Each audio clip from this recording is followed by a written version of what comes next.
அனைவருக்கும் வணக்கம். ரீசெண்டா பார்த்தீங்கன்னா, சவுக்கு சங்கர் ரிலீஸ் ஆயிருப்பாருங்க. அதே மாரி அவர் ரிலீஸ் ஆனவுடனே ஒரு காணொளியும் போட்டிருப்பாரு. ஸோ அத பத்தி நம்ம இப்ப டீட்டெயிலா பார்ப்போம்.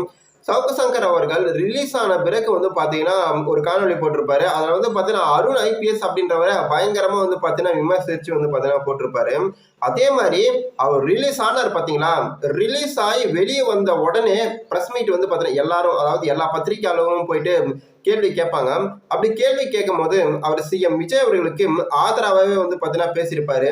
பார்த்தீங்கன்னா விஜய் அவர்கள் பார்த்தீங்கன்னா மக்கள் பார்த்தீங்கன்னா தேர்ந்தெடுத்து இது பண்ணியிருக்காங்க.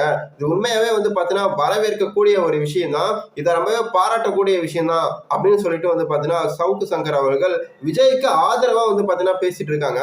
இன்னும் சில பேர் என்ன சொல்றாங்கன்னா, அவ்வளவுதான் திமுக கதையே காலி. இவர் வெளியே வந்துட்டாரு. இதுக்கு மேல பாத்தீங்கன்னா திமுகவை கண்டிப்பா முடிச்சு விட்டுருவாரு அப்படின்னு பாத்தீங்கன்னா பேசுறாங்க. சுருக்கமா இன்னும் சொல்ல போனா வச்சுங்களேன், இதுக்கு முன்னாலே பாத்தீங்கன்னா திமுக ஆட்சியில இருக்கும் போதே பாத்தீங்கன்னா அந்த அளவுக்கு திமுகவை விமர்சிச்சாரு கடுமையா. இப்ப அவங்க ஆட்சியில வேற இல்ல, அவங்க எதிர்கட்சியா வேற இருக்காங்க.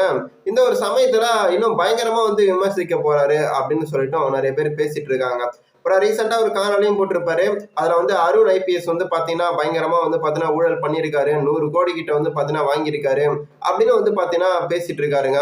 அப்படியே விஜய் அவர்களுக்கும் ஒரு கோரிக்கை வைக்காரு. வெளியே வரும்போது பாத்தீங்கன்னா சிஎம் விஜய் அவர்களுக்கு பாத்தீங்கன்னா ஒரு நெருக்கமா இருக்கிற மாதிரி அப்படியே பேசினார் பாத்தீங்களா, ஒரு ஆதரவா இருக்கிற மாதிரி பேசியிருப்பாரு.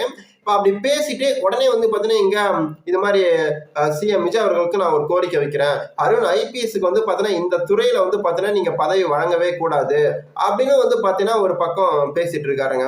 சோ இது எப்படி பார்க்கப்படுது அப்படின்னு கேட்டீங்கன்னா, சவுக்கு சங்கர் அவர்கள் பாத்தீங்கன்னா சொல்ற பேச்சை இப்ப சிஎம் விஜய் அவர்கள் கேட்கலன்னா மக்கள் பாத்தீங்கன்னா சிஎம் விஜய் எதிர்க்கிற மாதிரி பாத்தீங்கன்னா ஒரு சுச்சுவேஷனை சவுக்கு சங்கர் பாத்தீங்கன்னா உருவாக்கி இருக்காரு. அந்த காணொலியில நமக்கு தெள்ள தெளிவா தெரியுது. ஏன்னா பாத்தீங்கன்னா இப்போ சிஎம் விஜய் அவர்கள் பாத்தீங்கன்னா இதை செய்யல அப்படின்னா திமுக ஆட்சி மாதிரிதான், திமுகக்கும் டிவிக்கும் வித்தியாசம் இல்லாத மாதிரி ஆயிடும் அப்படின்னு ஓப்பனாவே பாத்தீங்கன்னா சொல்லிடுறாருங்க. ஏன்னா அந்த காணொலியை பார்க்கும்போது நீங்க ஃபுல்லா பாத்தீங்கன்னா உங்களுக்கு நல்லாவே தெரியும். அந்த காணொலியில பாத்தீங்கன்னா இப்படி கோரிக்கை வைக்கிறாரு. இவ்வளவு ஊழல் நடந்திருக்கு, இவ்வளவு கைமாத்து நடந்திருக்கு, கிட்டத்தட்ட பாத்தீங்கன்னா 500 கோடி ஒரு வருஷத்துலயே 2 வருஷத்துலயே பாத்தீங்கன்னா 500 கோடி வரைக்கும் பாத்தீங்கன்னா அவர் பாத்தீங்கன்னா அந்த ஐபிஎஸ் அதிகாரி பாத்தீங்கன்னா வாங்கியிருக்காரு. இப்படி எல்லாம் நடந்திருக்கு. நான் இத்தனை வாட்டி கைது ஆகிறதுக்கு காரணமும் இந்த ஒரு அதிகாரி தான். அதனால இந்த ஒரு அதிகாரியை இந்த துறையில போட்டீங்கன்னா இன்னும் குற்றங்கள் அதிகமா தான் நடக்கும். அதனால சிஎம் சார் அவர்களுக்கு நான் வைக்கிற கோரிக்கை இதுதான். இதை நீங்க மட்டும் செய்யலைன்னா திமுகவுக்கும் உங்களுக்கும் வித்தியாசமே கிடையாது, நீங்களும் திமுக மாதிரி தான் அப்படின்னு பாத்தீங்கன்னா ஓப்பனாவே பாத்தீங்கன்னா சவுக்கு சங்கர் அவர்கள் சொல்லிடுறாரு. இதன் மூலமா நமக்கு என்ன தெரிய வருது அப்படின்னு கேட்டீங்கன்னா, ஜெயில இருந்து வெளியே வரும்போதே டிவி கேக்கு ஆதரவா பேசினாரு. ஓகேங்களா? அடுத்து இப்ப பாத்தீங்கன்னா ஒரு கோரிக்கை வைக்கிறாரு. சோ விஜய்க்கு பாத்தீங்கன்னா சிஎம் விஜய் அவர்களுக்கு பாத்தீங்கன்னா ஓரளவுக்கு க்ளோஸாவே இருக்கணும், நம்ம சொல்ற பேச்சு பாத்தீங்கன்னா சிஎம் விஜய் அவர்கள் கேட்கணும் அப்படின்ற மனநிலைக்கு பாத்தீங்கன்னா அவர் இருக்காரு அப்படின்னு தான் நம்மளால பார்க்க முடியுது.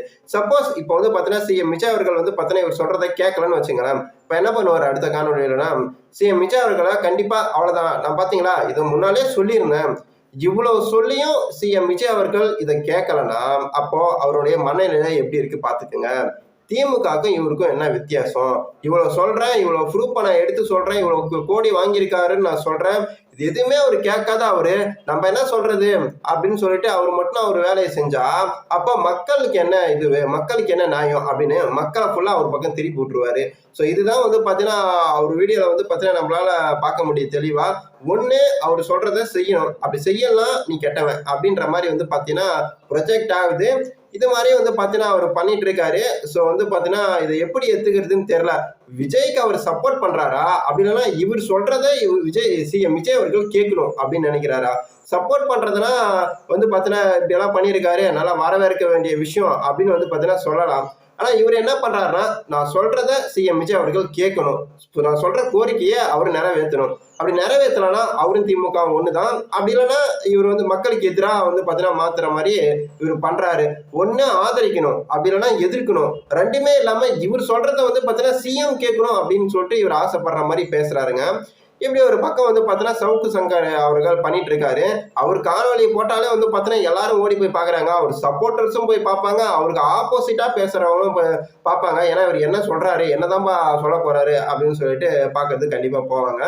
ஒண்ணு என்னை பொறுத்த வரைக்கும் சிஎம் விஜய் அவருக்கு மேல குறை சொல்றதுக்கு எதுவுமே கிடையாது.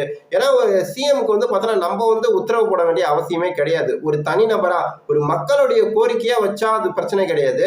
ஒரு தனிநபரா ஏன்னா வந்து பார்த்தீங்கன்னா சவுக்கு சங்கர் அவர்களுக்கும் அவர் சொல்ற அந்த அருண் ஐபிஎஸ்க்கும் வந்து பார்த்தீங்கன்னா திமுக பதவியில இருக்கும்போது 2 பேருக்குமே ஆகாது. ஏன்னா சவுக்கு சங்கரே சொல்லியிருப்பாரு வந்து பார்த்தீங்கன்னா திமுக கூட அந்த அளவுக்கு கெட்டவங்க கிடையாது, ஓரளவுக்கு பரவாயில்ல தான். ஆனா இந்த அருண் ஐபிஎஸ் இருக்காரு பாத்தீங்களா, அவரு மேலதான் அந்த அருண் ஐபிஎஸ்க்கும் இவருக்கும் வந்து சவுக்கு சங்கர் அவங்களுக்கும் அப்பத்துல இருந்தே வந்து பார்த்தீங்கன்னா ஆகாது. 2 பேரும் வந்து சண்டை போட்டுக்கிட்டே இருப்பாங்க. அருண் ஐபிஎஸ் மூலியமா இவர் கைது செய்யப்படுவாரு. அதுக்கப்புறம் இன்னொரு அதிகாரி மூலயமா வந்து பாத்தீங்கன்னா இவர் திருப்பி ரிலீஸ் ஆவாரு. ஜாமீன் வந்து அடிக்கடி ஜாமீன் வந்து பாத்தீங்கன்னா இவருக்கு கிடைக்குதுன்னா கண்டிப்பா இவருக்கு பின்னால ஏதோ ஒரு ஸ்ட்ராங்கான கட்சி ஆல்ரெடி இருக்குதுன்னு தான் அர்த்தம். ஏன்னா இவ்வளவு வாட்டி கைதாகி ஒரு பவர்ல இருக்கிற கட்சி வந்து பாத்தீங்கன்னா மூலயமாவே இவர் கைதாகிறாரு. அப்படின்ற பட்சத்துல இவர் டக்குன்னு ஜாமீனும் வந்து பாத்தீங்கன்னா அதிகமா கிடைச்சிடும். அப்படின்னும் போது இவருக்கு பின்னாலேயும் ஒரு பயங்கரமான கட்சி இருக்கு. ஆனா டிவிகே கிடையாது. ஏன் டிவிகே கிடையாதுன்னு நான் சொல்றேன்னா, ஏன்னா டிவிகே கட்சி இப்பதான் வின் பண்ணியிருக்கு. இதுக்கு முன்னாலே ஒரு பல வாட்டி உள்ள போவாரு, டக்குன்னு வெளியே வந்துருவாரு. அப்போ வெளியே வர்றதுக்கு ஆதரவு தரக்கூடிய அந்த கட்சி எந்த கட்சி அப்படின்ற கேள்வியும் வந்து பாத்தீங்கன்னா வரும். நீங்க கொஞ்சம் யோசிச்சு பாத்தீங்கன்னா உங்களுக்கு தெரியும். ஸோ இது மாதிரி வந்து பாத்தீங்கன்னா அவர் உள்ளேயும் போவாரு, வெளியே வந்துருவாரு. அப்பத்துல இருந்து திமுகவுக்கும் சவுக்கு சங்கருக்கும் ஆவாது, எல்லாருக்குமே தெரியும். முக்கியமா அருண் ஐபிஎஸ்க்கும் சவுக்கு சங்கருக்கும் சுத்தமா ஆவாது. அந்த ஆவாத ஒரு விஷயத்த இப்ப வந்து பாத்தீங்கன்னா டிவிக்கு மேல பழி போடுறது என்னை பொறுத்த வரைக்கும் வந்து தப்பு தான். அருண் ஐபிஎஸ் இப்படி பண்ணணும் அப்படி பண்ணணும். ஏன்னா சிஎம் விஜய் அவர்களே வந்து பாத்தீங்கன்னா ஆட்சி அமைச்ச பிறகு கிட்டத்தட்ட வந்து பாத்தீங்கன்னா ஒரு 10 போலீஸ் கிட்ட வந்து பாத்தீங்கன்னா சஸ்பெண்ட் பண்ணியிருப்பாரு. சின்ன பிரச்சனைக்காக நீங்க வந்து பாத்தீங்கன்னா உங்க பணியை சரியா செய்யாததுக்காக சஸ்பெண்ட் பண்ணியிருக்காரு.